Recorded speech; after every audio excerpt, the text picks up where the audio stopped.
Today on Coffee with Contributors, I'm sitting down with Stanton Sharpe. Stanton's one of our photojournalists here at Nations Media. He's an expert in shooting photos in the difficult places. This guy covered the Hong Kong protests for us, the LA protests for us. He's even been arrested on assignment.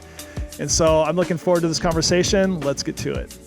Stanton Sharpe, welcome to the podcast. Thank you. Coffee with Contributors. And so you brought in some coffee. Why don't you...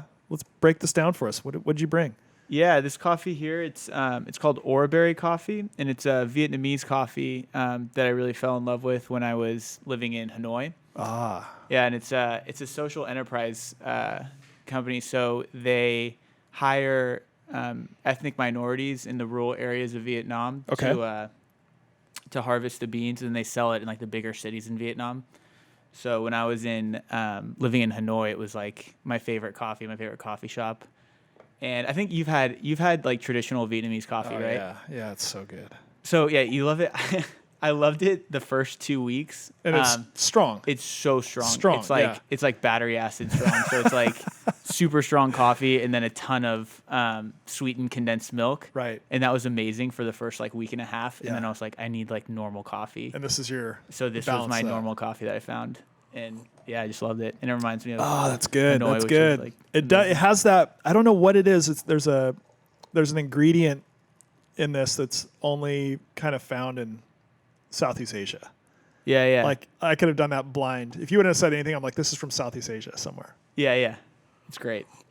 It's that is really good. It's a little more bitter, but it's smooth, you know. So how do you say it? Oraberry? Oraberry, I think. Okay. Yeah. That's awesome. So ORIBERRY.com. Okay. Yeah. That's really cool. Well, Stanton, thanks for being here. This is a part of our podcast to get to know our contributors, of which you are. You've been a photojournalist for us, done some assignments for us, and it's really cool to get to sit down with you.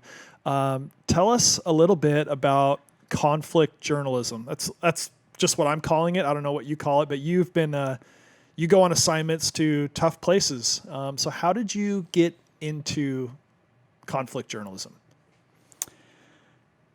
Yeah, so I always wanted to explore the world growing up. That was kind of my dream. I think even going back to like when I was a kid, I think I watched Indiana Jones 100 times. The third one's the best. But yeah, so I always thought that I was going to find some way to explore the world, see the world. And I originally thought I was going to do it in the film industry. So I was working in LA, I was working on sets, I was working in offices, trying to work my way up there. And photography kind of was an escape for me at that time. I was doing a lot of street photography, and I was using it to kind of just explore LA and kind of using it as an excuse to just go wherever I want and see whatever I want, talk to whoever I want. Like that's my favorite thing about photography is just meeting people and kind of just exploring new things. And I think I saw an opportunity with photography to see the world, and I think conflict photography is something that I'm attracted to. I like the I like the sense of camaraderie of working with people in those environments. I like the adrenaline that you get working in those environments. And I like working in situations where it feels kind of maybe a little more altruistic. You have people at like the height of their emotions and the height of what they want in their life because they're fighting for their lives, you know? Maybe that's what I was originally attracted to in doing it. And so that's how I got into conflict photography. How did you make the decision to just go for it? I mean, you left LA. Yeah. And had you traveled much out of the country at that point of your life? A little bit, but not a lot. How do you go from that to straight up moving to Southeast Asia? So it was just a decision. So when I was working in LA, I had transitioned from working on like the business side of entertainment to working on sets. And I was finally starting to get some traction and moving up as like a camera operator. And I just like saw the next 10 years of my life. And I was like, I'm never going to leave LA if I stay here. I can become a really good, maybe like well, I could potentially become a good DP or camera operator, but it's not going to take me anywhere, which is fine. But I wanted to see the world, so I just said, I'm going to work a lot. I'm going to save my money. I got rid of my apartment, and I just moved out there. I took the first opportunity. I have a friend who lives in Taiwan, or whose family lives in Taiwan, so I jumped with him to get to Taiwan first, and then I went to Southeast Asia and just started covering stories there. Mostly in like Burma was like the first place that I really fell in love with in terms of their people, and just I'm super interested in the system of government and kind of how I'm just interested in the conflict there. Yeah. So that's a perfect example. That's one that's very complicated, and it's a conflict that's not really covered in the West. Most people don't know between Myanmar and Burma. And I don't even know. We've got great friends there. We've done stories there. So how did you involve yourself in that conflict and try to make sense of it? Where did you find the stories to go and shoot? I'm sure you've met Dave Eubank. We have a common friend there. So how did you meet Dave? Like, tell us about that era of your life. Yeah. So I think, so Burma would be like the first place that I just went to and said, I'm going to cover this topic. And I had no idea what I was doing. Right. So it was mostly just reading on the internet when I'd first gotten to Asia. I was like, well, I'm here. What's something I can cover? And I started reading about the Rohingya. Mm-hmm. Those are the people in the tribe or in northern Myanmar, right? Northern Burma? They're in like the northwest, kind of at the border of Bangladesh. And they're a Muslim minority population who have been kind of used as scapegoats by the Burmese government. And they faced a lot of oppression. And they've, in the last couple of years, they've pretty much faced like a new genocide by the Burmese government. And yeah, it was just such a huge topic and such like a horrible thing that was going on there. Yet I knew nothing about it until I got to Asia. I don't know. And I don't think that many people really, I think in 2017, it hit international news because there was a huge exodus to Bangladesh from Myanmar because they were being murdered in Myanmar. But yeah, my first story was to try to go cover that. So I just took a plane up to the northwest of Burma by myself, and I just didn't really get that much of a story. You just got off the plane and I better get a hotel room and just start figuring this out. Yeah, it was just kind of like you just start like it was stupid because I didn't get a great story. I wasn't prepared. I wasn't aware if there was any danger. I wasn't aware of it. I kind of just said, this is what I want to do, and I know I'm green. I'm just gonna put a blind eye to what I'm doing and just get out there. And so you're okay with failure and making mistakes. Yeah, But definitely. In the process, like you've grown and you've matured and you now have that on your resume. It's pretty cool. Yeah. Yeah, so it was exciting. So Burma and Myanmar are confusing. Why don't you explain that? Yeah, okay. So I call it Burma sometime. I guess so. It was called Burma back when it was a British colony.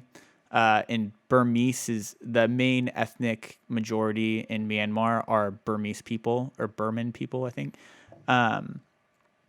So I'm not sure what year, when the British left, sometime after that, they renamed the country Myanmar, which is like, I'm pretty sure like one of the old ancient kingdoms in that area. Okay. Like Myanmar was like it's kind of like anchor for Cambodians, I think. So some people will call it Myanmar. Some people will call it Burma. Like if you're the FBR, they will always call it Burma because I think almost in a way to protest the Burmese government because they renamed it Myanmar, and under that name, there's been a lot of atrocities that have been committed to the ethnic minorities that all live on the borders of the country. So how did you meet Dave Eubank? So I was in Thailand and I met a guy. We were both working at a coffee shop, and I was kind of telling him about what I wanted to do and what I was doing. In FBR, Free Burma Rangers, they're based in northern Thailand in Chiang Mai. And this guy that I had met was from there, and he's like, you have to go talk to FBR. Like, they're the guys you want to be with. They're the best. Like, I'm good friends with all of them. So I took his advice. I reached out to them, flew up to Chiang Mai, and like met him for a meeting. And then I did my first story with them. There's there's the FBR, Dawa camp, the FBR training camp. It's the border of Thailand and Myanmar. Yeah. I went there with a trip for them while they were training some of the minority groups. They trained them how to document atrocities committed by the Burmese government. They teach them how to defend themselves. They teach them medical work. They kind of just give them like a general training, and I was kind of documenting some of their training. And I think the biggest thing I covered there was they had like a final training exercise, which was like a 24-hour trek through the jungle doing different practices, and I just kind of tagged along and was photographing, and that was great. And yeah, that was my first trip with them. And then the beginning of this year, I went to Syria and Iraq with them, which was a great experience as well. During that Turkish uprising, kind of when Turkey was attacking northern Syria. Yeah, it was kind of after that. So they had an initial attack, and FBR was there. That was when I was in Hong Kong covering the protests. Then they went back in January and February, and there was still some fighting going on. And to this day, there's still some fighting going on. But yeah. So friendship with Dave Eubanks, never a dull moment. I'm always, every time he texts, I'm like, where am I going next? Yeah. It's so wild. He is wild. Yeah. I love that guy. Hey, so tell us, we got to know each other. First thing that we worked on together was the Hong Kong story. Is that right? Or was it Syria? Hong Kong. Hong Kong was first. Yeah. Okay. How did you end up in Hong Kong? You were there for quite a while, and tell us about that whole experience. Yeah, so I was there from about August to December of last year. I was covering the anti-extradition protests. That was an incredible experience. There's so much to say about it. It was the first time I'd covered. It was pretty much the first time I'd covered riots and protesting to that scale, and it was kind of when I started really getting on the map of, because I started shooting refugee conflict work probably only about 2.5 years ago. Okay. And Hong Kong was the first thing that kind of got me on the map a little bit for my work, and so it was kind of the intro into like, this is a career. So I don't know, but there's a lot of things I could say about Hong Kong.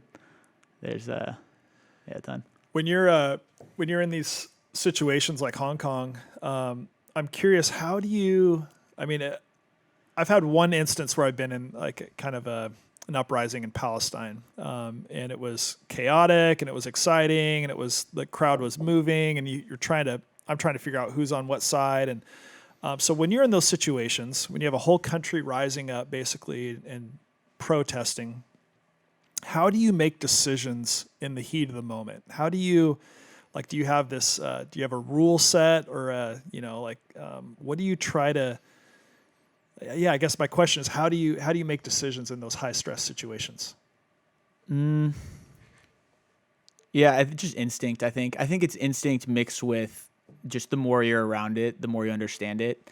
I think I've been around it enough in the last year and a half where I feel like I feel pretty safe where I am, because I can kind of judge where maybe something dangerous, like someone throwing something, where the police are going to come from, when it's going to get more violent. You can kind of feel the tone of the crowd and know when it's going to escalate. And I think that's something that natural instinct, like your body will kick in and understand what's going on. But I think also with experience, you kind of can start to like kind of preemptively understand the situation and kind of know what's going to happen and kind of be a step ahead of the situation. So I feel pretty safe covering that stuff. I think a lot of it, though it looks crazy, there's a lot of order and kind of an order of operations by police, and because of that, there's almost an order of operations in reaction from the crowds, right? Okay. So there is a way to like keep yourself safe. So you during the LA George Floyd protests and riots, protests, you were arrested. So tell us about that whole day.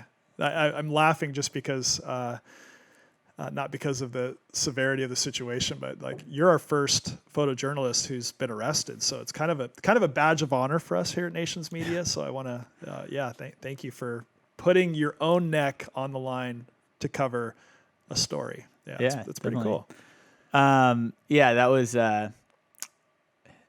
not a fun experience. It was so what I was doing was I was covering a peaceful protest in Hollywood, and there were about 500 protesters, and there was a curfew that was set in place because the couple days leading up to that day um, were pretty, I guess, dangerous, and there was a lot of destruction and a ton of looting going on. So LA put a curfew in place, and this day was all peaceful protests, just people with, banners and posts and chants just walking around LA, not causing any destruction. But they refused to go home after the curfew, and the police started making arrests at that time. And what I did was, when this massive group got kind of cornered by the police, a small group of protesters decided to make a sprint for it, and I just saw them, and I just kind of ran with them. And I ran with them down these alleys. They were trying to hop over fences and stuff, and eventually they had nowhere to go. So they got cornered by a smaller group of police in a parking lot, and they were all forced to get on their, lie down on their stomachs, and one by one, they would cuff them and process them, And I was filming it, I was photographing it, and I decided to go live on Instagram just so people could see. Right. And it was fine. I was working with the police. We were, for the most part, amicable. Did they know you were media? Did you have any identification? Did that matter? Yeah, I had credentials. It wasn't like the LAPD approved credentials. I honestly didn't think I needed it. Didn't want to put the time in to do that because I had flown into LA and I started shooting, and I was shooting until like 4 a.m. and then editing and then going back out at like 12 p.m. the next day. Right. I was like, I'm not going to waste any time for that. Because it was fine, because I had so many interactions with police before, and they were like, oh yeah, those credentials are totally fine. You're okay. But then on that day when I was filming the arrests, the police started pushing me back further and further. And one policeman would say, go stand over there by that car. And I would go over there. And then another policeman would be like, go stand over there. And then another policeman would be like, actually get behind the car, get behind like the fence, get on the sidewalk. And eventually I couldn't get a shot. So I just said, no, I'm not leaving. I'm gonna stand right here and get a shot. And we kind of started tussling. And meanwhile, this is all live, so I'm sure there's a video I could send you. But eventually I think they just got annoyed and they arrested me. And their reasoning was because I didn't have an LAPD approved press pass. Okay. Which is such a funny thing. I mean, yeah, press passes are pretty much a joke. Mm-hmm. I mean, you can go online and print one off. And yeah. So, most kids will do that to sneak into concerts and pretend to be journalists. I saw someone with a press pass that was just like an orange piece of paper that said press on it. That works, right? It worked, yeah. That's all you need. Yeah. I may or may not have pretended to be a photojournalist and to go interview. Remember the rapper Sir Mix-a-Lot? Yeah. Yeah. That's a whole nother podcast. But, Did you get the interview? Oh, yeah. Oh, that's awesome. That's pretty funny. So I actually ended up seeing him years later too, and he remembered it. No way. Yeah. That is so cool. Anyways, we're getting off topic here. All right, this question's like from every mom out there. How do you stay safe in places like Syria and Hong Kong riots and the jungles of Burma? Like, what is it? Let's start by saying this. How do you stay safe in a place like Syria? You're dealing with militaries, you're dealing with people who are actually dying, and how do you protect yourself in those situations when you're on assignment? Well, when I was there, luckily I was with a group of people that really knew what they were doing. How do you know that they know what they're doing? I don't know. I just knew their track. The FBR didn't know their track record. There was a photographer there who made a joke. He's like, I've never felt so safe and at the same time so in danger than when I'm with FBR, because Dave and the team, they go there, they go to the front line of whatever conflict is happening. Where there's the big conflict, that's exactly where they're going. And I think usually you'll see people running away, and that's when they're going towards it. Yeah. So they do. I mean, I knew that when I was going on that trip that there was potentially some risk to safety. But I think, how can you do conflict photography and not expect that there's some danger? But I think you have to be responsible. And I think covering something like the George Floyd protests, I would be a little more careless, like with my press pass. Like I would say, you know what, if I do get arrested, I know I'm going to be fine. You know, the charges were dropped. Like I was okay. And you can take some more risks and kind of be a little more cavalier. But I think if you're in a place like Syria, you have to be on top of it, you know? Yeah. You can't be like lackadaisical, or you can't be apathetic. You know, you just got to be, every day you wake up and you got to be on. Yeah. Yeah. Yeah. Surround yourself with good people. I mean, like, you know, knowing Dave, like he's very thoughtful about what he's done. He's obviously his age. He's been doing this a long time and he's still around. Yeah. But yeah, there are risks. I mean, the month prior to you being there, his videographer was killed on assignment. So there will be risks, but that's, I guess maybe you feel like that's part of your calling. Like, are you willing to give your life for what it is that you're doing? Yeah. I mean, yeah. I don't think I've never faced a moment where I saw my life flash before my eyes where I thought this is the moment I'm going to die. I've been in moments that were frightening, but I've always thought, you know, it's going to be okay. Yeah. But yeah, this is what I want to do. It's what I'm passionate about. I don't know anything else that could make me click the way that I feel like. Yeah. Are there any moments where you feel like that fear is like, have you ever said like, no, I'm not doing that? Like that's like been in a situation where like, I could go further. I could put myself in more danger. I could get maybe a better shot, but that's too dangerous. I'm sure like the older I get, the more I'm going to start saying that. How old are you? I'm 30. 30. 30, right, yeah. right. Dirty 30. Yeah. Yeah, I don't know. I think being green, and keep in mind, I've only done this for about a little over 2 years, 2.5 years. So I still consider myself super green in terms of what I've experienced, what I've shot. I've definitely done a lot in a small amount of time. But I have noticed, like, especially, I guess, even say in the last few months, I do think a lot more about my actions. Like, I would never go. You definitely have to take risks when you're doing this kind of stuff. You have to take calculated risks. I don't think I'd be willing to be the kid that just buys a ticket to Syria and shows up and starts filming, you know? Right. I wouldn't want to, I don't see the point in doing that anymore. But yeah, I definitely I'm still willing to take risks to get the story that I care about. And I think you have to care about the people and the story you're covering. So yeah, if you're out there just to get a conflict shot, then that doesn't seem worth it to me, you know? That's good. What advice would you give to artists and photographers who want to take more risk in their photography? What's maybe accessible steps would you give us who want to, kind of go down that road a little bit more? I would say that there's no right way to do it. There's only doing it. I think everyone, I don't know if you still do, but like I'm always struggling with like thinking, can I actually do this, or is this possible, or should I do this? So you never escape that. I can't. I haven't. I can't, I'm only 12 years further down the road than you, and I still feel the same. So yeah, and I think you start to realize that that's always going to be there, and you just get better at mitigating those feelings and just doing. So we were talking about another photographer that you've worked with a lot at Nations who just does and does and does, and I think that's kind of what you need in these kind of environments. Is you need to be a little. You can be scared, but have some courage in what you're doing and just go for it. Right. Right. Just so whatever's in front of you, try to tackle it, and then you'll have another challenge in front of you right after you finish that, and that's the fun of it, you know.